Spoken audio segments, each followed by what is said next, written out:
Radio Sputnik. Tune into Political Misfits from 12 to 2 Eastern Time, Monday through Friday, for news, politics, and culture without the two-party bias. Catch us daily on 105.5 in Washington, D.C., or 102.9 or 104.7 in Kansas City. Or find us on Twitter, Facebook, YouTube, Spotify, or wherever you get your news. Are you bored? Are you lonely? Do you need a hug? Well, we can't give you that, but we can keep you up to date on Radio Sputnik.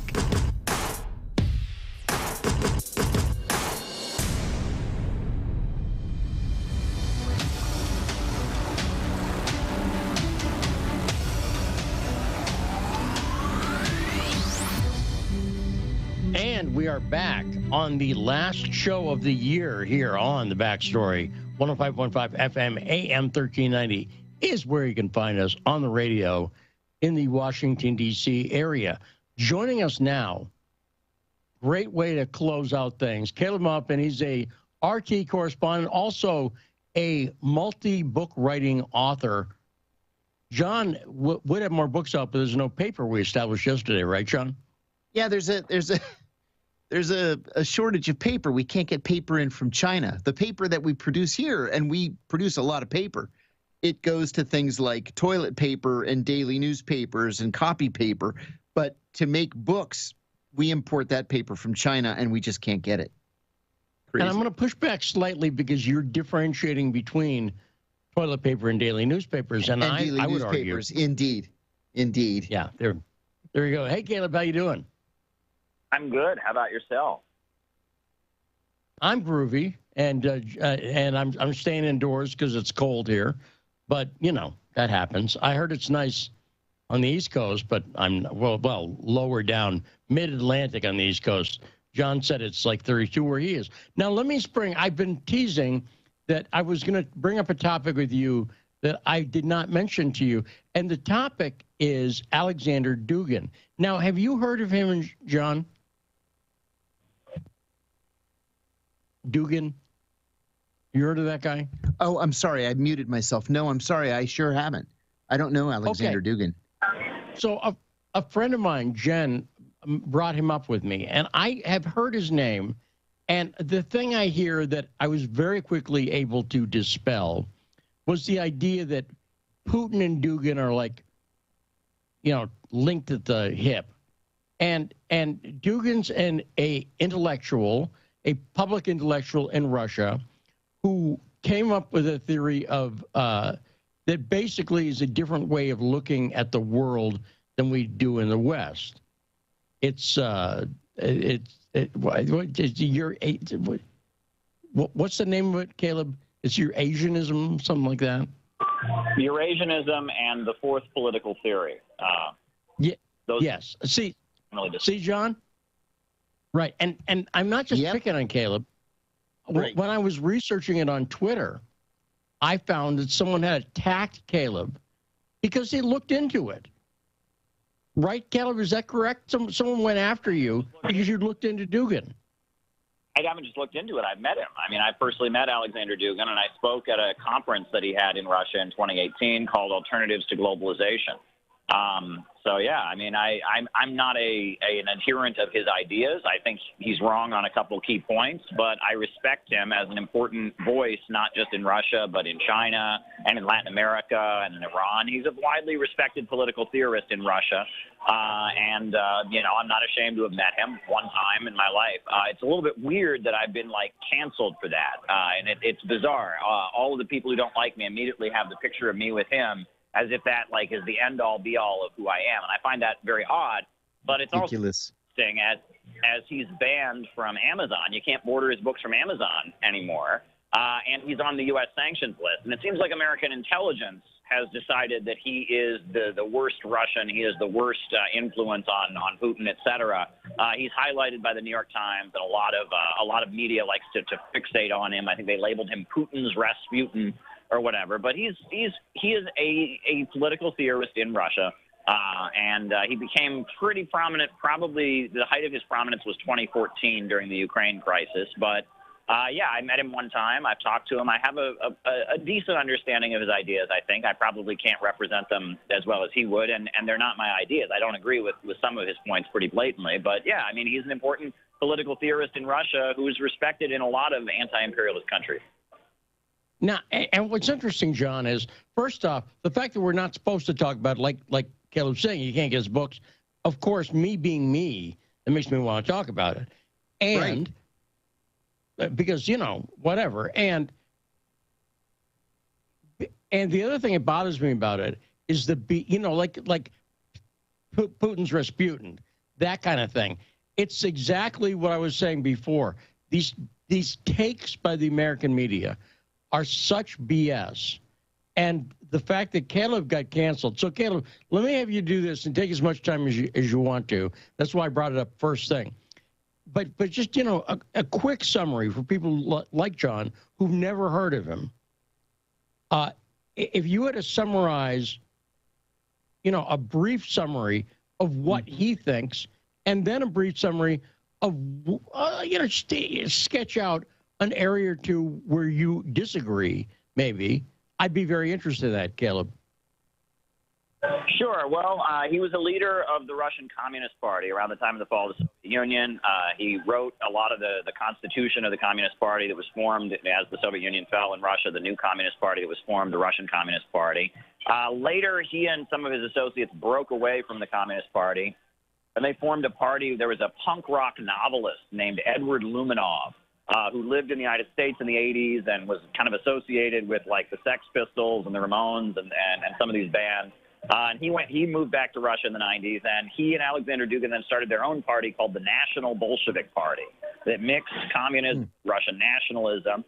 And then, you know, Alexander Dugin and Edward Luminov, the punk rock novelist, kind of had a falling out. So then Dugin formed his own group called the Eurasian International Movement, which is kind of a think tank in Russia, and that's what he runs currently. But he's the top political scientist, I believe, at Moscow University. He's very widely respected.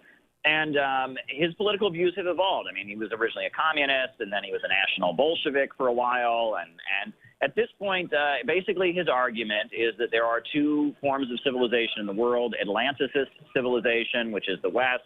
It's capitalism, it's free markets, it's social liberalism. And there's Eurasian civilization, which is Russia and China and landlocked countries, and that they've politically developed different because of geography.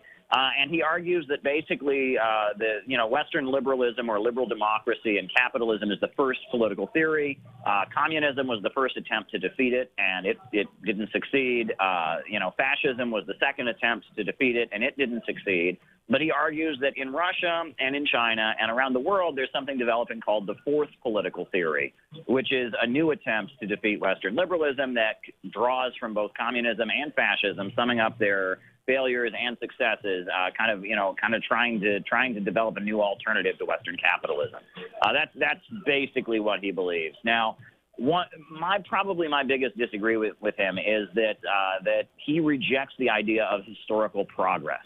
He argues that the past, the present, and the future are equal, and the notion that we're moving ahead is a Western chauvinist notion. He says basically that's the argument of the British Empire. You know, we're more progressive, we're more advanced. You know, Charles Darwin and evolution. But this is all an attempt to justify the colonizer. So there is no historical progress. I think he's dead wrong on that. He draws a lot from right-wing intellectuals in Europe, traditionalists like Julius Evola, arguing that there is some kind of organic state, like some kind of perfect society that you can have where there's like a perfect model, and looking into ancient civilizations and ancient religions and stuff drawing from that. I think he's dead wrong on that. I have a Marxist perspective. You know, I'm an anti-imperialist. I think capitalism is going to be replaced with a higher mode of production. Socialism, I believe in historical progress. He's very much a traditionalist, a conservative, but he draws from Marxism. He also draws from fascism, and he rejects both of them. He rejects both communism and fascism, and he argues that something new is happening around the world. And the reason that I would value his work, I guess, is because I noticed when I read his book, The Fourth Political Theory, that he was observing something that's happening. And that around the world there are a lot of people who don't like Wall Street and don't like Western capitalism. But what they think, it doesn't fit old political categories. It's not fascism, and it's not communism. It's just kind of anti-imperialism, I guess. The fact that in China, for example, Mao, the communist leader, and Confucius, the traditional founder of Chinese civilization, filial piety, and a lot of the traditional conservative concepts of China, Mao and Confucius kind of walk hand in hand as part of China's unique identity that makes them not Western. Right? That fits a lot of what he observed in the fourth political theory and in the communist world. I mean, if you go to countries like Venezuela, you go to countries like Cuba and China, he's widely respected. They are reading his writing. They take him seriously, while they obviously don't agree with his old ideological outlook. So if you really want to understand what people around the world that are opposing Western capitalism think, when I was in Venezuela, they said, check out Dugin. When I was in Iran, they said, check out Dugin. When I was in Russia, when I was in Nicaragua, they said, check out Dugin. So he's a respected thinker, despite what you might disagree with him. So there you go. That's kind of a summary of what he believes. Well, why is all this? I got to say. Yeah, go ahead, Lee. Notice I was just going to say how smart Caleb is. Right? Because that was really great. I mean, that was really clear, balanced, right, fair. You know what I'm saying? There's no obvious bias, at least. And he did it on the spot. And Caleb allowed me to thank you very much for letting me marvel at your command of material and your ability to present it cogently on the last show of the year here. That was brilliant, man. Thanks so much, Caleb. That was awesome. Go ahead, John. I agree with that. I agree with you, Lee. I just wanted to ask Caleb, why is all this so controversial? Why are people attacking you over something like this? Because Alexander Dugin scares the crap out of Americans. I don't know how to put it any other way. He's perfect, and that's what Western media has realized, is that if you're on the right, he's a communist. If you're on the left, he's a fascist. Whatever he is, he's this scary Russian guy with a big beard, big long beard. He's an Orthodox. He's what they call an old believer, which means he holds on to some of the more esoteric beliefs of the Russian Orthodox Church, out of step with the main line. And he just is somebody that Americans on the left and the right, they look at him and they go, oh, I'm terrified. And that's why Western media has just always kind of built him up. There are many political theorists. It was Carter Page or one of these people had met with him also, and so they were able to drag his name up. And I think it's kind of amusing that his name gets thrown into a lot of things that have absolutely nothing to do with him. So, he's kind of an interesting figure. And one thing I have heard is that, they invited him once to a conference in Iran. And at this conference, there were some clerics in Iran who were saying some stuff, and they were quoting the Protocols of the Elders of Zion, which is a very anti-Semitic piece. And Alexander Dugin actually got up and he said, I want nothing to do with that. He said, that's a hoax, that's a fraud. He said, we can't be taken seriously if we're ever quoting that. And he actually called out the Iranians for some Iranians for highlighting that old anti-Semitic tract. And I've noticed that, again, there is this generalization, right? It's like people go, well, Dugin is the same as Steve Bannon. Steve Bannon advises Trump. Trump, TV about the Proud Boys. It's like you're talking about all kinds of things that have nothing to do with each other. I really doubt that Bannon and Dugin have ever met. Trump and Bannon are not exactly lining up. It's like, and people make these gigantic leaps where it's like everything that is not part of the mainstream liberal narrative is somehow involved in this vast conspiracy with Trump and Russia and China and Hitler. And it's like, it's a little bit weird, the bizarre kind of, I don't know, schizophrenia, stuff. I mean, it sounds like a beautiful mind, some of the stuff I hear from liberals these days. Yeah, no, and again, where I got interested in it, John, was when I realized it is that controversial, right? And I was basically asking myself the same question, like, why is it that controversial? And, one of the things I think broadly, and I think Caleb's, he didn't say it, but it's implied in what he's saying. You know what people hate nowadays is any nuance whatsoever. People like, do you see what I'm saying? People like, it's this or that. And anything that, and I to me, and nuance is even the right word, inherent, like contradictions or conflicts. And I find that stuff fascinating. Me personally, that's what I variety is the spice of life. And I think the variety in people this is why when I've talked about it, like Huey Newton, let's say, I know a lot about Huey Newton, who I don't agree with his ideas, but he's a fascinating guy. He really is. I mean, he's really interesting to me. And part of why he's really interesting is because he was multiple people. He was affected by one of his brothers who's an intellectual, and he was affected by another one of his brothers who was a pimp. And Huey's kind of a mix of that. And so I'm just using as an example the kind of thing that I like and would rather talk about it. I get bored if it's just somebody's all one way. Even Bannon, who I'm not a fan of now, Bannon's actually a really interesting guy because there's a mix of stuff with Bannon. He grew up in Norfolk from more or less working class background, but he's worked at Goldman Sachs. He's a millionaire, blah, blah, blah, and he likes the company of billionaires. So anyway, I thought that was great, Caleb. Thanks again. Now, let's talk about hypocrisy and what's going on. We played a clip before from ABC News. As you look at the situation between Russia, Ukraine, the United States, Great Britain, all the other countries that are like pushing Ukraine and Russia into a conflict, I think, and Zelensky's going, willingly. What's your take on that, Caleb? Well, we're in a situation where I believe the Biden administration, Biden is just been blatantly trying to get people to think he's the new Jimmy Carter. I mean, he's doing this Olympic boycott with China. He's got huge inflation. I mean, he might as well just, start calling himself Jimmy Carter. But who was Jimmy Carter's top advisor was Zbigniew Brzezinski. And Zbigniew Brzezinski's crowning achievement was the Afghan trap, where he created a situation where the Soviet Union felt it had to intervene in Afghanistan, had to send troops to Afghanistan. That's what they're trying to do with Russia and Ukraine, and that's what they're trying to do with the Taiwan situation with China. They're trying to create a situation where Russia feels it has no choice but to intervene in Ukraine. And Russia does not want to intervene in Ukraine. But there are these people in the eastern regions who have declared autonomy. There's the Minsk Agreement, which is supposed to de-escalate the conflict, which the Ukrainian government has disregarded. They're using drones now, Turkish-made drones, to attack the people in the eastern regions of Ukraine. These are people that are ethnically Russian, speak Russian, et cetera. They're being, attacked by the Kiev government. And it appears to me the United States is trying to, put pressure on the government in Kiev and put pressure and create a situation where the people in the eastern regions are being so badly attacked and so badly threatened by the government in Kiev that Russia feels it has no choice but to intervene.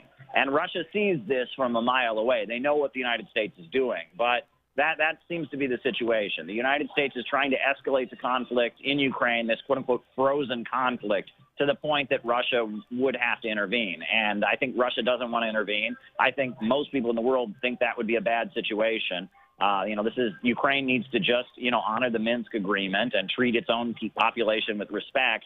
But that's not the aim here. The goal is to provoke a situation where then Russia can be declared the aggressor. NATO can line up against Russia, et cetera. This is not good behavior on the part of the United States. There should be peace in Ukraine. If the United States really cared about the people of Ukraine, it would be trying to enforce the Minsk Agreement, trying to de-escalate tensions in the country, trying to bring people in the eastern regions together with people in the West and try to bring the country together. But since 2014, we've seen the policy of the United States is the opposite in Ukraine. It's trying to play up the very, very big differences between the people in the West and the East, trying very, very much to polarize Ukraine and polarize the country itself against Russia. So it's not a good situation at all.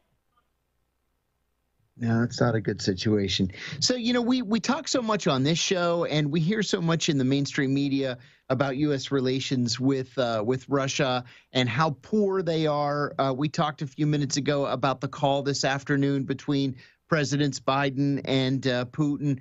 But what about the Chinese? We used to talk about China all the time when Donald Trump was president. Trump was talking to the Chinese. He was talking to the North Koreans. And we don't hear a boo about these issues right now. What can you tell us about that?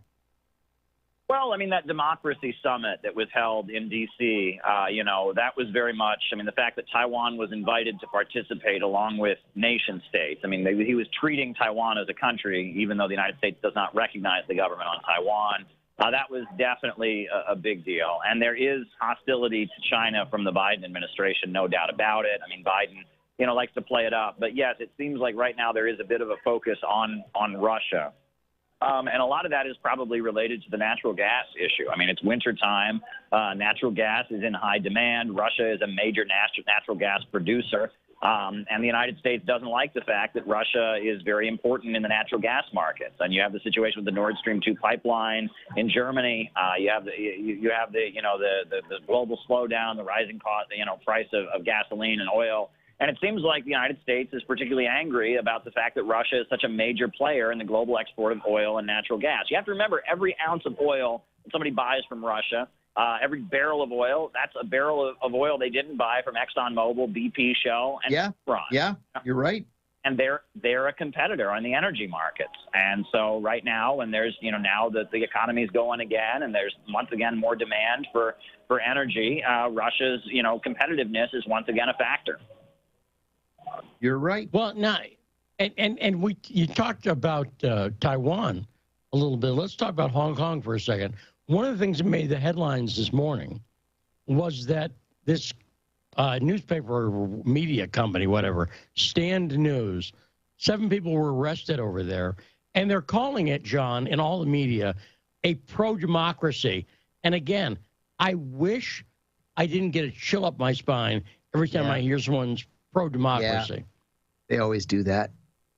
Anything that has anything to do with Hong Kong, they always call pro-democracy. Always. And I remember, of course, that the U.S. is extraditing Julian Assange, and the same media outlets they're talking about, they're aghast, they're shocked, I say, that people were arrested from Stand News. What do you know about that situation, Caleb, about what's going on in Hong Kong, and specifically with this Stand News arrest?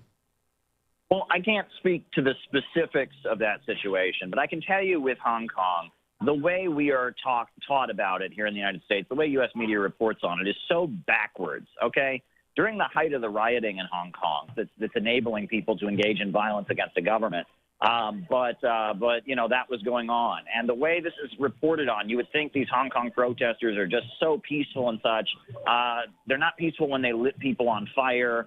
They're not peaceful when they stormed government buildings. Look, we're so upset about January 6th, but then, when the Hong Kong protesters storm into a government building, trash the place, beat people up, people die.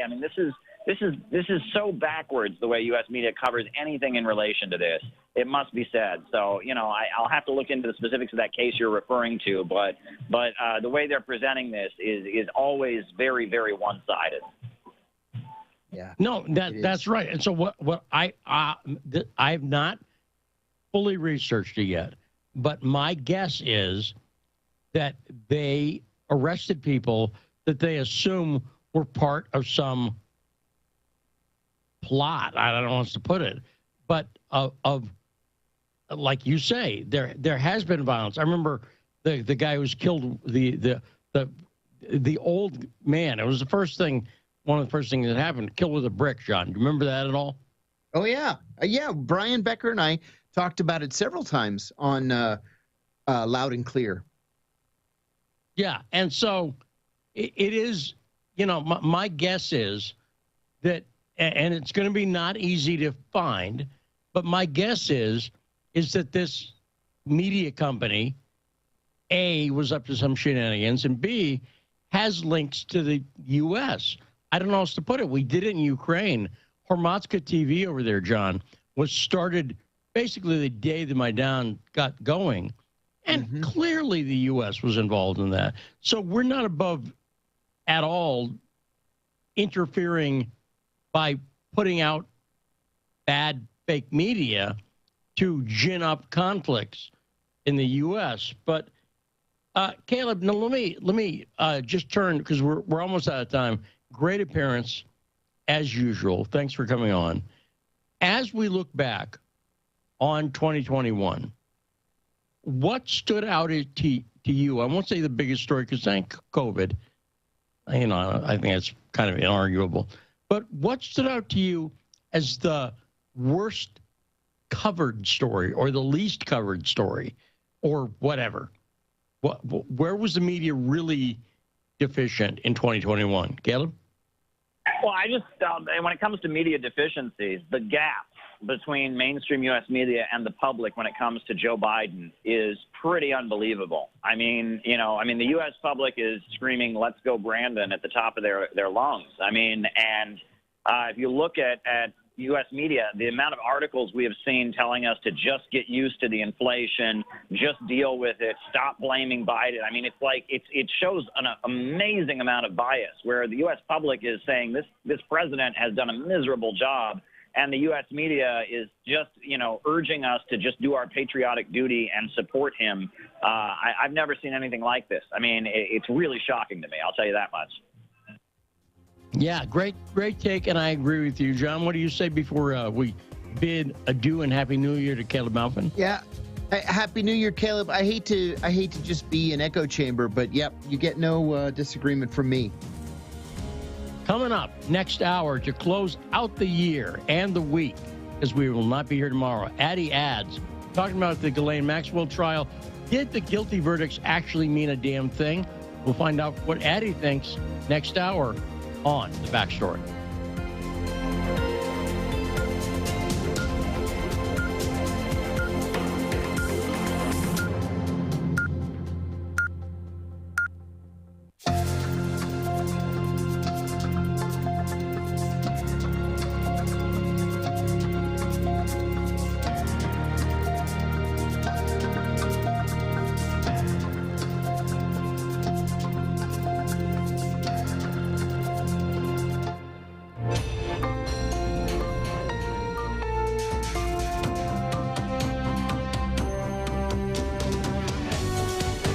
Listening to Radio Sputnik.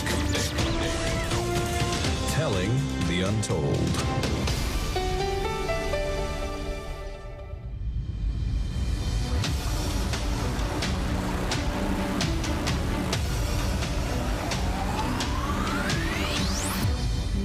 And we're back for the second hour today, final hour of the week, final hour of the day, final hour of the year.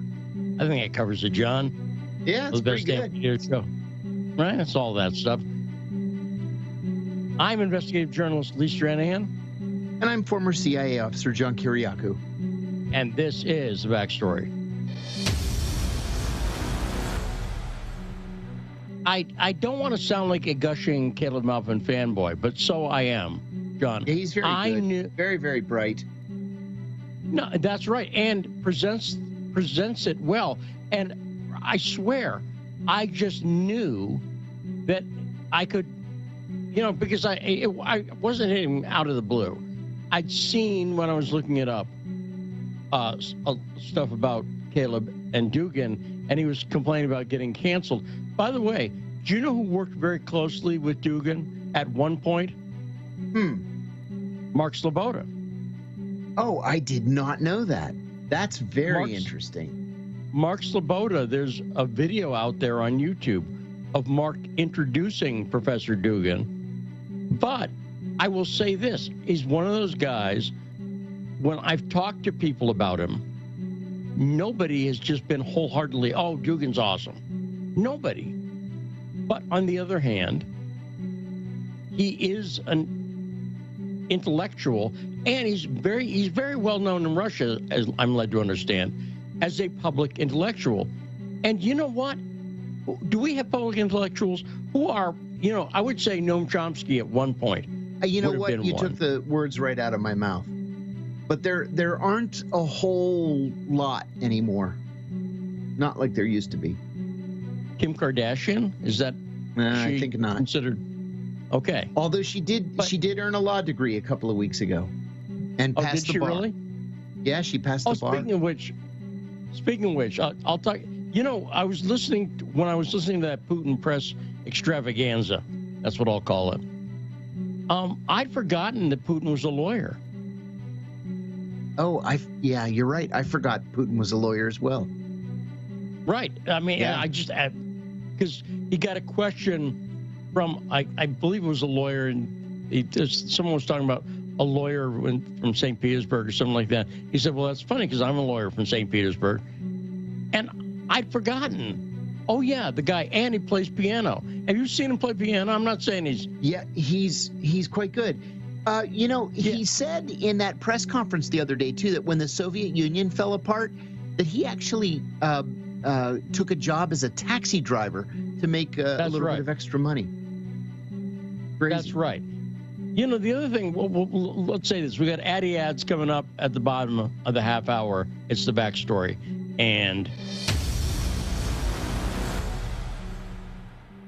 that could be the final boom of the year, John, on the backstory. Right? Wow, yeah. Yeah. Let me think about it. That could be the last one. Right. But, you know, we'll be back on Monday. So chill out, everyone. I'm not trying to scare anybody. But, you know, one of the things that in that press extravaganza that also jumped out at me is that Putin is very much in favor and was saying it, wasn't just paying lip service to it, talked about the family a lot. Did you notice that? Yes. And you know what I mean by not paying lip service? It's easy for everyone to talk about it. You know, the family, everyone says, you know, the family's the most important thing, right? And that's easy. Everyone can say that. Right. It came up over and over again throughout the press extravaganza. And again, it's one of those things why I was getting at this a little bit yesterday, that if Vladimir Putin spoke at CPAC, let's say, the big conservative convention, and was translated well, but just said what he believes on certain positions, he'd get a standing ovation at CPAC. Yeah, I he swear. probably would. Yeah, he probably would. He'd talk about some issues that we're not allowed to talk about. And I thought Caleb Maupin had a great point at the end, that the media pretending that Joe Biden is not wildly unpopular. You know what it reminds me of? The media, one thing you can't say at all, you're not allowed to say it, is that you're not allowed to even question whether the election was just completely legitimate and there was no shenanigans and everything else. But I don't have to get into the voting issues. I've said it before. The fact that the Hunter Biden laptop story was suppressed and that intelligence officials came out and blamed Russia for a true story that Russia had nothing to do with, that tells you that the media and members of the intelligence community, some might call them the deep state, John. Yeah. But I guess you're not allowed to say that either. Whatever happened in this last election, you can't say it was just a normal, clean, it was a perfect example of democracy in action. It was not. And when Trump would be in some trouble, he'd go out and he'd do a rally. And the crowd, usually be like 5, 10, 20,000 people would show up. Yeah. And a lot of people like Trump. What do you think I'm going to give you two possibilities, playing at almost any town in America. On one hand, you've got Joe Biden and Kamala Harris at whatever the local arena, civic center, whatever it is, right? Yeah. And at the other one is a Van Halen tribute band, right? Make up a name, Fair Warning, whatever you want to call them, right? And it's not Eddie Van Halen, of course, we've lost him. But I swear the Van Halen tribute band would draw more people and generate more enthusiasm than the president and vice president. And now, again, this is non-scientific, but go ahead. Tell me I'm crazy for this, John. I hate very much to say it, but I think you're probably right. I think you're probably right. Listen, there's a band. It's sort of one of the house bands at the State Theater in Falls Church, Virginia. It's called Led Zeppelin. It's a group of lesbians who play Led Zeppelin covers. Oh, that's great. And I've seen them in venues where they've attracted more people than Joe Biden and Kamala Harris have. That's great. It's Les Zeppelin, you're saying? Les Zeppelin. Les Zeppelin. Okay, that's great. Isn't that great? That's great. It's great. I would go see that band, even assuming that I assume there's no hot girl action on stage, correct? Nothing going on there. Not that I've ever seen. No. But do you know who, by the way, do you know who does very good Led Zeppelin covers is Heart, Ann and Nancy Wilson. Oh, that's cool. I didn't know that. In fact, here's a great video. If you want to watch a great video, the Led Zeppelin, Page, Plant, Jones, Bonzo's gone.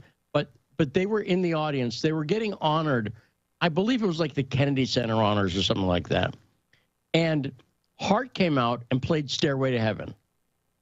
Now, covering Stairway to Heaven, that's a risk. That's right. That's a risk because that's the big Led Zeppelin iconic song. You could tell it brought tears to the eyes of Plant. Wow. And it was very good because, and I don't mean this in any dirty way, but Ann Wilson's got some set of lungs on her. I mean, she can sing. That's what I'm getting at. Yeah. I'm not implying anything. Yeah, no, that's great. No, it is great and highly worth watching. I would check that out. It's on YouTube. If you look up, Ann Nancy Wilson, Stairway to Heaven, that's a good way maybe to spend New Year's Eve. Now, let me ask this, John. Do you have any big plans for, or do you think this is going to be an exceptionally weird New Year's Eve for everybody? Oh, I think it's going to be very weird for everybody. The only plans I have are for New Year's Day. I'm gonna leave my sister's house. I'm going to do something for myself. I'm going to go to an obscure cemetery in Queens on my way back to D.C. and visit the grave of Joe the Boss Masseria, who was the original boss of bosses and who was murdered in Brooklyn by Lucky Luciano in 1930. So I'm going to go to his grave, and Lefty Guns Ruggiero, who was played by for heaven's sake, Al Pacino in Donnie Brasco. They're buried in the same cemetery. Then I'm going to meet a friend of mine. He followed my case and used to write to me when I was in prison. He was the original director of Saturday Night Live from Saturday Night Live's first season. He was the director for more than a dozen years, and we keep saying we're going to get together. The guy was witness to some of the most important comedic moments in the history of American comedy. So we're going to meet at a diner on New Year's Day, and then I'll head back to D.C. How about you? Great. What are you up to? You're going to be frozen in the apartment, God forbid. Well, see, here's the thing. In the apartment, it's not that cold. It's pretty nice. And what I'm doing is I've mentioned, did I mention the 24/7 video stream I'm going to be starting? Did I mention this? No, 24/7. Okay, so there's a new trend I noticed on YouTube as a watcher of YouTube a few months ago. And what it is there's a number of channels now that are streaming 24/7, and they become like a radio channel. And the way I noticed it is, I mentioned before, I'm a big fan of the work of philosopher and Zen Buddhist teacher Alan Watts, who passed away in the 70s. But I used to listen to Alan Watts' show on Pacifica 30 years ago, and every day. And I've been listening to a lot of Alan Watts. And YouTube, all you do is type in Alan Watts, ALAN, WATTS, in YouTube, a ton of things come up. Well, one of the things that came up a few months ago was a 24/7 Alan Watts channel where they show minimal graphics. It's like repeating a loop of graphics. In one channel, it's like a cartoon Alan Watts, but he's not lip syncing. It's just he's blinking. Does it make sense? These are all very short loops. But it's kind of neat. Now, the other thing this is big with is music, because there are these like lo-fi beats channels where you can, let's say, for instance, sometimes you want to listen to a specific song. You're like, I want to hear whatever, Layla or whatever. I want to hear that song. But sometimes you just want something on in the background. I have one playlist of jazz on Spotify. I have no idea what's on it. It's just mellow jazz, right? And it's like an 11-hour playlist. So I know if I put that playlist on while I'm laying down to go to bed, that some nice relaxing, it's almost like I say, like the radio, almost, right? Except no commercial interruptions, et cetera, et cetera. Right. So I've noticed, and I only started thinking about it about a week, 2 weeks ago. I was like, wait a second. I've been listening to these 24/7 channels. What the hell are they? What's going on? Right. And I've done the research. What it is because you think to yourself, well, how do you do that? Well, what you do is you get what's called a virtual machine. And that's a computer that's not at your house. It's somewhere on somebody's site, okay? And it's got a good internet connection and all that. And you can rent that for like $50 a month, okay? And then you run the video software that I use. I mentioned OBS before. And then you play it. Now, the question then becomes, what do you play? I was thinking about this, John. Every week, we do 10 hours of content here on the Backstory. Mm-hmm. Yes. By the time a month has gone by, we've produced 40 hours of material. Then I was also hosting, co-hosting Fault Lines for years. John, I swear to God, I've not added it up yet, but I've got to have thousands of hours of broadcasts that I've done over the years. You follow me? Oh, then, absolutely. I used to do Periscopes, and those are all somewhere. And what I'm going to do is I'm going to get a 24/7, and the reason it's good, by the way, is that what happens is, people still may want to download a specific episode, but sometimes people may want to just put on something in the background. Does that make sense? Like, absolutely. I do that all the time. All the time. And, what's really relaxing to me is like ancient chant. And I don't listen to it all day, but if I feel like I need to relax for a couple of hours, I'll put it on and just have it in the background while I'm writing. It's fantastic. Well, so I'm going to have multiple channels. And from one of them is going to be music and graphics, because I do both those things. And there's other music I can license cheap and everything. And that's nice. We've had on the show Matt Berman a number of times, and he and his wife actually on their website, Philly Made Creative, they've got a couple of Spotify playlists of just beats that they like to listen to when they're writing or editing. Sure. Yeah. Does that make sense? So I'm going to have one channel that's going to be just music. That's all. And do you think this could be revenue generating? Well, here's what it is. Kinda. In other words, I'm outlaying $50 a month to get the virtual machine. And a lot of these channels, John, they've got hundreds of people listening. And the way you make money on YouTube, and I'm not expecting you to get rich on this, but I'll come back to that. The way you generate money on YouTube is by hours listened, watched, basically. So if you have a video that's an hour long and 100 people watched it, you follow me? Yeah. You've got 6,000 minutes of listening, of watching, okay? These kind of radio channels, all I'm looking to do, John, is let's say it brings in $60 a month. I've made $10. Now, I'm not going to retire on that, but I'll come back to that. Let's say it brings in $30. then I'm only paying $20 for it. And then what Yeah. I'm going to do is, on my channel with the graphics and the music, I'm going to put in QR codes in the graphics, Right. and that'll go to my citizen journalism school and my other courses that I do. So in other words, the music is a way to get people in. Does that make sense? Coming into the tent. Yeah, that's a great idea.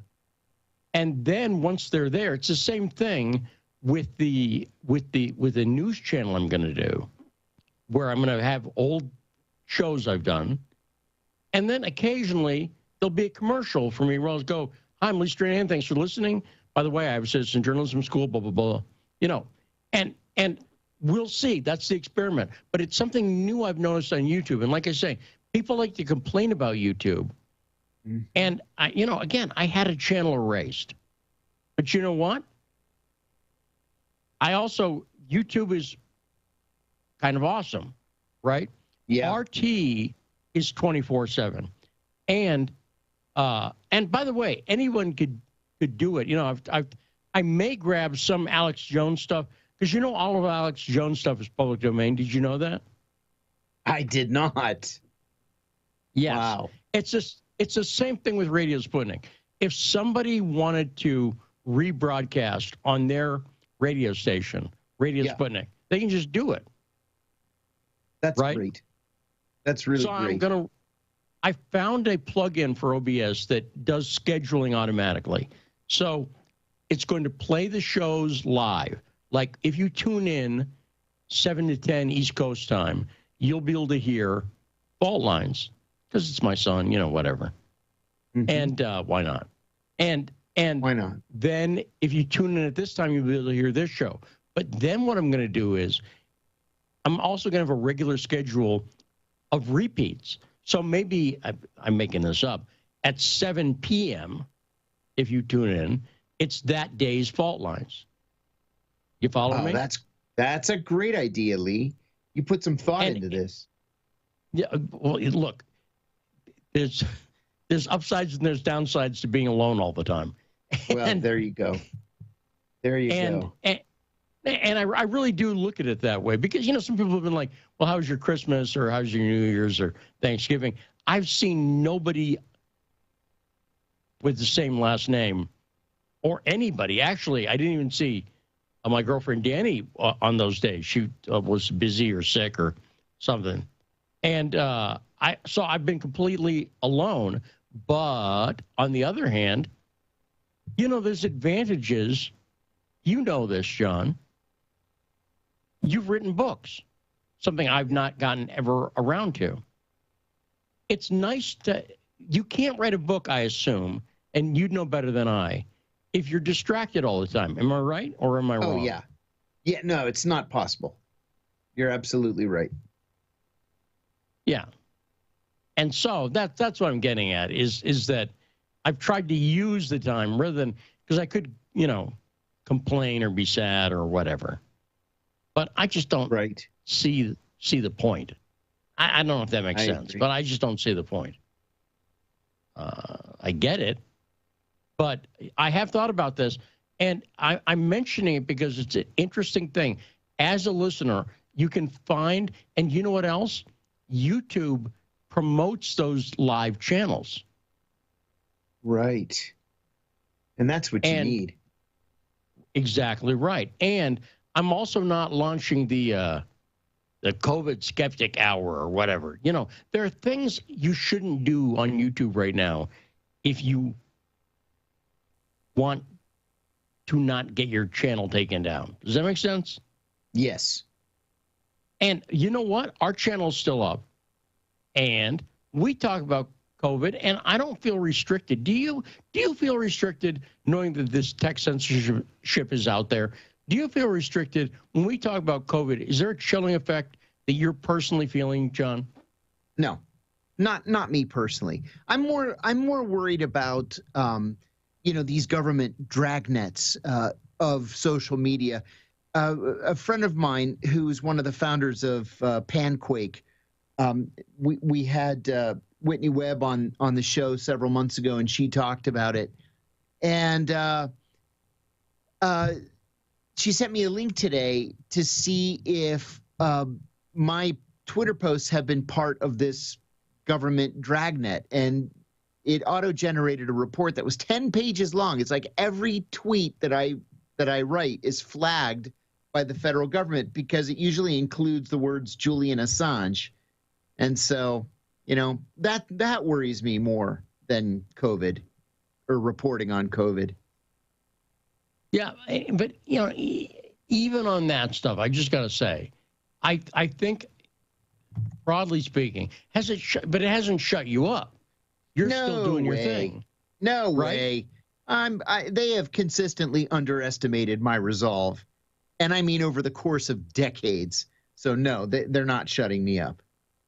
No, right. And I think there's a good lesson in there, to paraphrase John Lennon, war's over if you want it. But, you know, chilling effect is over if you want it. In other words, you can realize that there is tech censorship out there, but you just go, okay, so I got to deal with that. Yeah. Okay. Right. That's right. We're not at a point where people are being taken away in the middle of the night and, you know, disappeared. That's and right. there have been people in the world and in history where that was a real concern. You know what I'm saying? If you are publishing a anti-government pamphlet or something like that, you know, you have to worry about that. We're not at that point. You're right. Speaking of which, too, I watched Don't Look Up last night on Netflix, and the reviews from people who I know and respect have been wildly divergent. Medea Benjamin said on Facebook the other day, that she's the co-founder of Code Pink, that it was terrible and it infuriated her and she just hated the film. And it's got explain what this is, because this is going viral now. Explain what Don't Look Up is. So it's a movie that was released about 2 weeks ago, straight to Netflix, and it's about a scientist, an astronomer, and a PhD candidate who discover that a comet is headed for direct impact with Earth, and nobody cares. Nobody cares. They do everything they possibly can to get the government involved, the media involved, and we're so taken with Facebook and Instagram and Twitter and all these different social media things, and our news isn't really news. It's commentary and it's opinion and it's Hollywood. Nobody cares. Well, and this is the thing that Adam McKay directed this, right? Adam McKay directed it. He did a brilliant job. He directed it and he wrote it. Yeah. And Adam McKay, I don't think I ever told you this, but, you know, he personally invited me to an Obama victory party back in 2008. I knew Adam tiny bit. Yeah, it was amazing. And then, of course, you know, I gave that up. I was a Democrat writing for HuffPost at the time, and so that was easier. But Adam McKay is... I'll tell you one of the funniest things he did back, speaking of SNL. Did you ever see The H is O? No, I don't know that one. Okay, it's Will Ferrell. Adam McKay was Will Ferrell's writing partner, Talladega Nights, stuff like that. Yeah. And Ben Stiller, look up on YouTube, look up The H is O, which stands for The Heat is On. Okay. And I can't explain it. It's a guy, Ben Stiller is sexually assaulted by Glenn Fry. But it's hilarious. Now, I get right there. It doesn't sound like fertile comedy material. And Will Ferrell plays Glenn Fry. It is inexplicably one of the most hilarious things. I swear to God. I swear. If you've never seen it, Adam McKay used to make brilliant short films. Because, you know, he was a writer over at SNL. And brilliant. Also, my experience with Adam McKay is he's a very nice guy. But, yeah, you know, and what I've heard, I have not seen it yet. But what I've heard is it's making political commentary, but it's not quite on the nose enough for maybe some people, because he's not coming out and saying, by the way, I'm talking about Trump or whatever. He's just letting you actually, be an audience member and put an interpretation on it. Does that sound right, John? Yeah, that sounds great. Yes. And this is what's making people so angry, I think, is the movie's satirical, of course. So while the theme is serious, it's comedic at the same time. And people aren't really exactly sure how to take it or how to interpret it. People who are looking just for entertainment, I think, are going to probably dislike it. People who are a little bit more conscious of current events are going to like it more. And you can't, it's not partisan. And Lee, you can tell that he worked hard to make sure that it wasn't partisan. It's not possible to tell what political party the president is. I mean, there's like one slight indication, but there are pictures of her. The president's a woman, but she's hugging Bill Clinton. But then she named a sheriff with no law degree to the Supreme Court. And so it's just impossible to say. I thought it was brilliant. It was brilliantly written. It's got like half of the A-list stars in Hollywood who act in it, even in these minuscule roles. Michael Chiklis maybe had 4 words in the whole film, for example. But, I mean, like serious major stars in this thing. And I loved it. I watched it with my sister and brother-in-law, and they loved it too. There you go. So maybe that's something I'll be doing this weekend as well. Coming up to close out the show, the year and the week, because we will not be on tomorrow. Addie Ads, we'll be talking about the Ghislaine Maxwell trial on the best damn radio show in the world. It's The Backstory.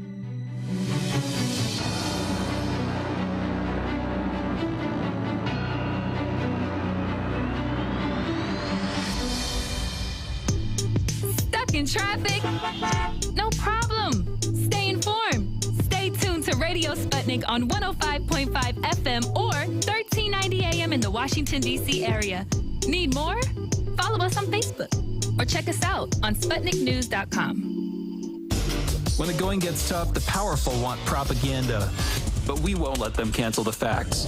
Whether you're woke or drowsy, we know that you can handle the truth, and we're giving it to you every morning. Fault Lines with Thomas and Stranahan every Monday through Friday from 7 to 10 a.m. Eastern. Your first stop for sanity in a world gone mad. In a media landscape filled with so-called journalists acting as stenographers for their billionaire bosses, there is a desperate need for news, analysis, and perspectives that buck the status quo and get to the heart of how domestic and international events impact you and me, as well as showing how we can get involved in the struggle to change that status quo. Check out By Any Means Necessary on Radio Sputnik, Monday through Friday from 2 to 4 p.m. Eastern, to hear the stories and voices that mainstream media refuses to tell you. And join us as we connect the political, social, and economic movements shaping the world around us. That's By Any Means Necessary, Monday through Friday at 2 to 4 p.m. Eastern, right here on Radio Sputnik. Hi, I'm political analyst Garland Nixon. And I'm political scientist, author, and nationally syndicated columnist Dr. Wilmer Leon. We're the co-hosts for The Critical Hour, airing Monday through Friday from 6 to 8 p.m. Eastern Time here on Radio Sputnik in Washington, D.C. We close out your day with a thorough and hard-hitting analysis of the day's top stories, where we bring in brilliant scholars, authors, and investigative journalists from around the world.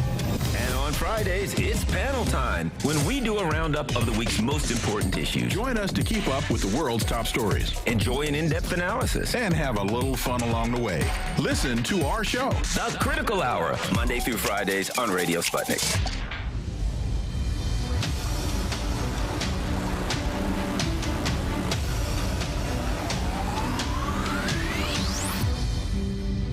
And we are back. Final half hour, final segment of the year, John. Wow.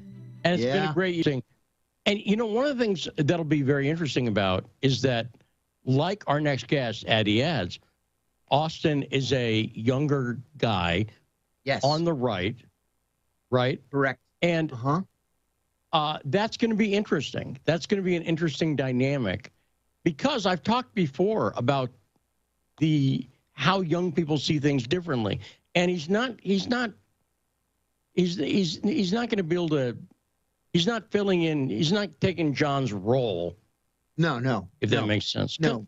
He's doing his own thing, and it's gonna be a different dynamic for the show. I think he's a really good fit, and I think we're all gonna have a lot of fun.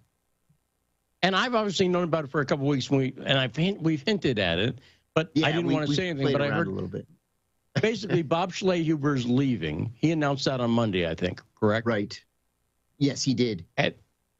And then John's had some scheduling issues, and the show works better for you, your schedule, and what you're doing, being on Political Misfits with Michelle Witte. Is that fair to say? Yeah, or exactly. Are you right. seething with hatred? Exactly right. Yeah. Without getting into the dirty details, I'm involved in a little custody issue, and so the timing of Political Misfits is vastly preferable than the timing that you and I do this show in terms of where I stand in court. So, Mindea Gavashelli, who's our leader, our bureau chief, the guy is just such a terrific leader. He's reliable, and he's flexible, and he's kind, and as soon as I said, look, this could be a problem for me, he jumped right at it. And so we worked out this change, and it only took a day. Yeah, and I'll second that about Mindea. I love working with Mindea, and really, it's been the best job I've ever had in journalism. The 5 years I've been here at Radio Sputnik. Without a doubt, and I say half jokingly all the time, this is the best health insurance I ever had. And, I was reminded of that when I fell and tore my calf muscle. I had to go to the doctor here in New Hampshire because I aggravated the stupid calf muscle. I got medication, and it didn't cost me 1 red cent. So I'm very grateful to Sputnik for that as well. I like what you did with the red cent thing, a little commie reference. Nicely done, John. Joining us now, someone we've been very happy to have on the show a number of times, Addie Adds, who's been down in New York covering the Ghislaine Maxwell trial, which, of course, ended with guilty verdicts on all but one charge yesterday. Hey, Addie, how you doing? Hey, Lee. Hey, John. I'm really grateful and ecstatic to close out the year with you guys. Welcome back, buddy. Now, so a few things I want to ask you about being down there. But we have the verdicts. What do you think? Any comments on the verdicts themselves? Anything surprising to you as somebody who was watching this from the ground level as it proceeded? Any thoughts on the verdicts?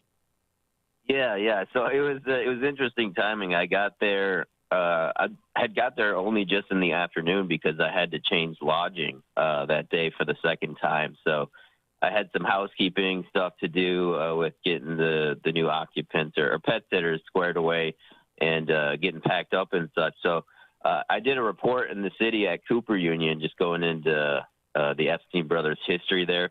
I get it to the courthouse, and I did a video, and I hadn't uploaded it. And Joe Neerman of Good Logic, he's got a YouTube channel, Good Logic, and he gets there, he's all excited, and I'm like, what I missed? He's like, Matthew Lee just tweeted out the verdict's coming 2 minutes ago. So he actually ended up behind me in the security line, and I walked in, and right as I walked in on the 5th floor, Nathan is saying the verdict and then checking with the jurors. And I kind of lingered for about 20 seconds just to take in the moment. And then I was like, okay, I got to go and get this out. But my mother and I think one other person texted me right away. They're like, 5 out of 6, that's not bad. And I was like, wow, that was quick.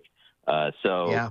I wasn't the first one out there. I don't think it's safe to say, but I beat most people out there. And my data was really slow that day. I don't know if it's just because of like a lot of phones were there that weren't there, but it did seem like the data was slower. But very surprised to see the enticement charge not being the one that stuck. I thought that was one of the ones that was going to be for sure. But the difference was the flight that Ghislaine Maxwell assisted with was the flight from New Mexico, not going to New Mexico. So, and that was for Jane. And we debated whether it was because people thought she was not believable, which there were some people who were leaning that way a bit, about her being an actress in the past. But, given the limited scope, very limited scope of the trial, no call-in line, very secretive from the government, having Comey lead prosecute, probably not a good idea. Judge Nathan's,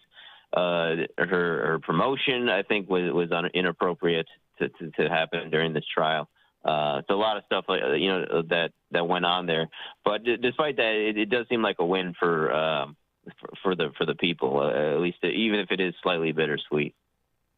So, Addie, I have to ask you, the papers are all reporting that Ghislaine Maxwell is facing up to 65 years in prison. That would be if every sentence were to run concurrently, but some of those sentences are going to be severe, where the maximums are 40 years. Or one of them at least is 40 years. Now, obviously, some will run consecutively, some will run concurrently. Oh, and I meant consecutively earlier. At 59 years old or 60 years old, whatever she is, she's probably looking at something in the 20, 22, 24-year range, is she not? Are people talking about this? Yeah, I would say that's looking like that's a good estimate, I think, for the minimum that she would get. Maybe a couple years shaved off the 5-year, but I think it's two 10s for sure. So yeah, at least bare minimum, I think we're talking 20, which puts her at years old. And the feds have a rule. Well, there are a couple of rules that play into sentencing. One is the list of enhancements, for example. So when you're convicted of a crime, your sentencing has a range. So let's say the range is by month. Let's say 60 to 80 months. But there are enhancements. So if you go in and you say, I did it, I'm guilty, I throw myself at the mercy of the court, you're likely going to get closer to 60. If you go to trial, there's an enhancement called failure to take responsibility. And so they bump you up to the next level. So instead of 60 months, you're going to get 70. And if there was a gun involved, you get more. If there were drugs involved, you drugged a girl, you're going to get more. If there were multiple counts, you're going to get more. And so the other part of this is if there's violence involved, your sentences will run consecutively. Well, sex crimes are considered to be crimes of violence. And so, even if she starts crying and gets on her hands and knees and says that she was a victim too, and, blah, blah, blah, I just don't see how she doesn't end up dying in prison, especially keeping in mind that there's no parole in the federal system. Addie? Yeah. That's a lot of great points there. I would say, I called it 25 to life, which is, technically not true, but it does seem to be de facto. That's what's going on here. I think you hit it on the head. I think 25 to whatever the end of her life is probably pretty darn close to what she's going to get. Now, one thing, though, is despite that sentence, the media can't seem to figure out what the hell to call Ghislaine Maxwell. They really can't. When I listened to the coverage, I heard some news, and maybe in ABC or CBS, one of those, they've said Jeffrey Epstein's friend. What? Yeah. His friend? His friend? Just yesterday, I saw her referred to as Jeffrey Epstein's friend. It's like, seriously, people? She was more than a friend. Right. And madam is not correct either, in my opinion. No, child sex procurer is more accurate. It's sort of more. I agree. And participant. But go ahead, Addie. And participant. That's right. Oh, I agree. Yeah, and there was the Daily Beast did I can't remember the exact verbiage, but it was something like, is Ghislaine Maxwell this or is she this? And then this other reporter I met, she's like, that. She's neither of those. Going to happen. One of the things is I hear people saying on social media, people who aren't involved in the case, oh, you think she's going to talk? She's going to name names? She's going to spill? We already know the names, right? We do. We know the names. For whatever reason, the government has made a decision to not prosecute them. So it looks like the fix is in that respect. And if she was going to name names, it would have been to save herself. And now she can't save herself. And furthermore, if she came out tomorrow, I'm not saying she would say this, but if she came out tomorrow and said, let me tell you what I know about, let's say, Alan Dershowitz, and she spilled the beans. Dershowitz, a smart cookie, a smart attorney, would come out and say, we're listening to somebody who's convicted. She'll say anything, right? And then he'll just muddy the waters, right? Exactly. So even now, Addie, what do you think about the idea that she's got, beans to spill? Yeah. It's I think it's a card she still has, but if she would have played it, I think she would have played it by now because it would have been, unable to still breathe oxygen by now. If I think she was even going to lean that way a little bit, and that was surprising to me. Is it seemed like she was almost unsurprised at the outcome of the verdict itself.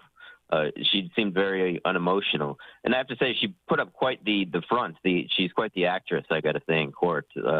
Portraying or wanting to portray confidence, with like the shuffling of the papers and talking to the friend and such. And that was kind of weird because Leah Sapien was allowed a cell phone in the court, and I guess you're supposed to have an electronic devices entry on the docket for that for someone to have a privilege of doing that without being like an SDNY attorney, because she's from California and is like a friend of the family and not a part of the trial in any official capacity. So I actually about that. That's called pro hac vice. It's a courtesy that is extended to attorneys who are not licensed in the state in which the trial is taking place. You have to show that you're a member in good standing of the bar in another state and then have local counsel vouch for you before the judge so that you're able to participate in the trial. But if you don't go through with the paperwork or you screw it up, which is actually surprisingly easy to do, you can act as an informal legal advisor, but otherwise you can't say anything during the trial. Now, Addie, I want you've been, how many weeks were you covering this? We were here actually about a month exactly. It went from the 29th to the 29th, and I got here in New York on the 28th. So I've been here a little bit over a month. Okay, so Addie, let me ask you this, and I'm sure you must have thought about this in the month where you spent, hour after hour down there, often with nothing to do except wait, right? That's fair, correct? A lot of times you just had to wait, right? Yeah. I would fill my time with other stuff. Usually, once the jury deliberation started, it was we would bring books in when we would go, but I kind of tried to get a feel for if a verdict was coming and if I could kind of steal away because like you said, it's like you're just kind of waiting around, and the notes were just basically requests for transcripts, and Inner City Press is all over that. So sure. You could definitely refer to him and kind of get stuff done back at the Airbnb, whether it's other interviews or just some writing or whatever it may be. Yeah. Okay, so let me ask you this, and I'm going to give you time to think about it by being stupid. So the question is, if you were someone said they pulled you aside and said, Addie, you can talk to Ghislaine Maxwell. You have an exclusive interview, but you can only ask one question. And you said, okay, my question is, what would you ask? Now, again, I'm stupid. So while you think about that, I'll tell you. And look, I'm shallow. But you know what I would ask her about, John, is what the hell was going on with that In-N-Out Burger picture thing? That's what I would ask her. She thought she was being cute. I'm confident. Yeah, it's funny. To me, she just didn't realize at that early stage, she didn't realize the kind of trouble she was in. And so she was just having a little bit of fun. And then when she finally hired an attorney, she probably thought, oh, crap. But that was weird, right? I mean, that was weird. That was yeah. That was yeah. I don't know how else to put it. Like I wish I had something brilliant to say, but it was weird. And that's what I would ask her about. Addie, what would you, if you had Ghislaine Maxwell, and you could ask her one question, what would your question be? It's got to be better than mine. Go ahead. Yeah. Well, it was just an anecdote on that picture. That Leah Sapien is the one who is alleged to have taken the photo. So that's that same friend I was talking about with the Pro Hockey that John explained. But yeah, for the question, I think I would ask her if her father molested her when she was a child. I would be curious to know. Hopefully she'd tell the truth, but yeah, that'd probably be. You know what? I think she will tell the truth if it happened, because that might actually be a mitigating factor that might take a few months off of that sentence. That's something that could mitigate a sentence. Not a lot, but at least a little bit. No, and I agree. And it would be interesting. You know, I was reading, there was a piece on RT, and I didn't agree with a number of things that were in it. But the guy was a Fleet Street reporter, and he talked about somewhat. And did you hear that when she was 3 years old, she suddenly blurted out to her mother, "I exist"? That kind of sums up a lot of what's going on with her. She was someone who was desperate. She had a brother who was older, who was in a coma for 7 years, passed away. So, but here's the thing. Geddy Lee from the Canadian power trio Rush, in one interview I read with him, described prison, and John, I'm curious about your take on this, as the house of bad decisions. Right? In other words, yes. Everybody in prison, right? Possibly present company excluded, but basically they made some bad decisions, right? Duh. That's why they're in prison. And it's also the house of sad stories. I'll bet, John, you spending time, doing time like a spy, name of John's book, by the way, Addie. See what I did there? But you doing time like a spy in prison, I'm sure a lot of these people were had horrible, tragic, bad upbringings, everything else. And B, were horrible people who did horrible things. Am I right? Yeah. Go ahead, Eddie. So So I don't know if it really mitigates it, but there we go. So Eddie, go on. What say you? Yeah. I mean, I think, it was an idea I thought about until it was actually this really, she's just a citizen reporter now. She lost her job because she refused to bend the knee as far as mandated medical treatment. And she brought that idea forward. It's like, what if she had gotten molested? And she believes that she had. For some reason, I never really thought about it, but it would make sense. It would explain, her alleged by multiple people to have participated along with Epstein and other people in these activities. So, in that sense, it would explain a lot. And I agree with John. I think it would help definitely, at least in the public image after the initial revelation. I think it would help some people ease up on her a bit, because I think everybody who attended the trial knew what she had done and didn't really feel much remorse for Ghislaine Maxwell. Yeah. I think you're right. There was, I mentioned this in my second book, my book about prison. One of the things that I learned almost immediately when I got there and saw, that 1/3 of the prison was pedophiles. Literally every single one of them was molested as a child.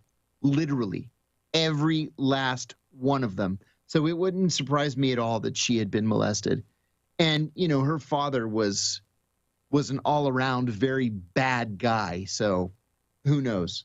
I hope she comes out and says something. Well, I think the other thing is, Addie, what she's not going to say, if she's going to drop dime on anyone, as they say. Do they say drop dime? Drop dime, they say, right, Sean? Yeah, drop a dime. Uh-huh. Okay. So if she's going to drop dime on anyone, I want to be on the intelligence agencies that she, I assume, and Epstein were clearly working with. In other words, we don't have a memo, but if she was working, if the Mossad and CIA, let's say, and British intelligence, let's start with those three, John, that wouldn't be shocking to you, right? That would be like, duh, right? Oh, yeah. I've said it. I've said it in pieces that I've written. Yes. And so that's I mean, aside from the In-N-Out Burger thing, I just miss In-N-Out Burger. We did have it in Dallas, Texas when I lived there. But that's what I'd like to see. And there's no freaking way she's going to come out and say, let me tell you my contact in the Mossad and the CIA and British intelligence is. Because if she does that, she's greatly increasing her chances of going the Jeff Epstein route. Addie, what say you, sir? Yeah, I agree. Yeah, and that's why I think if she would have taken that risk, she might have done by now already, before the trial.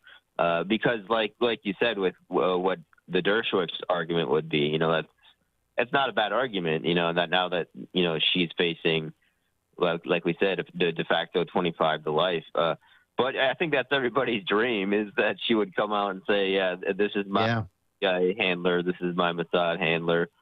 These are other known assets who do this and partake in these activities. Whoever that is across the spectrum of the socioeconomic ladder and whatever job it may be, business or government or otherwise. So, but yeah, I don't really see her, unfortunately, coming out and doing that. But they did appeal, or say they plan to appeal right away. The family may. Has your feelings about the media, how's it affected your understanding of the way the media, including, the corporate media, works? Do you have more or less respect for them? Any final thoughts on that as you look back and ponder your experience over the last month? Yeah. It's funny you asked that question. It's something I've noticed, a bit of a division between the independents and the mainstream media. I mean, it was 2 days ago, or I think it was the first day of this week. I left in the morning to go do an interview, and then I returned in the afternoon. It was around midday when I left at lunchtime, and I wasn't allowed in, and neither was this other person. She's like an artist who came in, and we were both told kind of different reasons. I was told it because I didn't have official press credentials, and Matthew Lee, he messaged me about that. He's like, man, when I heard that, I was angry. And a few people messaged me, maybe a couple of them want to remain anonymous, but people who write about other reporters and such, they were asking about it and trying to verify with me, a couple of them that didn't know me quite as well. So there's definitely I think a different standard. It seems like independents are held to a higher standard and paid at a fraction of what they make. So, but you try to be friendly with everybody, and some of them are, and some of them straight up tell you, my boss wouldn't like it, but they're cooperative anyways. But, and some of them are kind of rude and standoffish. So, they're people. So. No, that's a good way to sum it up. Hey, Addie, we're out of time. Fantastic appearance. Thanks so much for joining us, and very fitting as the final interview of the year. John, again, we'll talk and get all maudlin next week, but we wish you the best of luck. And we know you're going to kick ass. What's that? Yeah, that's right. We'll talk about it more next week. Hey, everyone, have a happy new year. Thanks to everyone in the audience. Thanks to Saul. Thanks to Rod, all the people who work on the show. Thanks to Mindia. And thanks to you, John. We'll be back next year on The Backstory.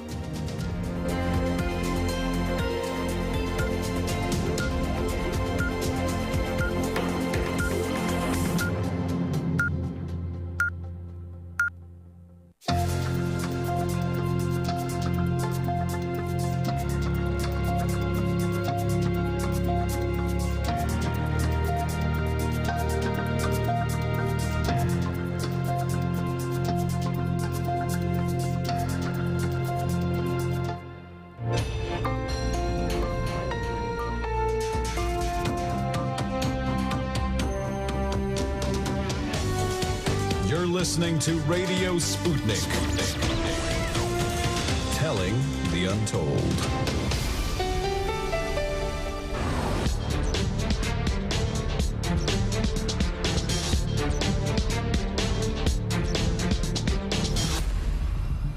Good evening. Welcome to the Critical Hour. We're coming to you from the capital of the United States of America, Washington, D.C., here on Radio Sputnik. I'm your host, political scientist, author, and nationally syndicated columnist, Dr. Wilmer Leon. And for the next 2 hours, I'm going to explore and analyze the salient news stories that are impacting the global village in which we live.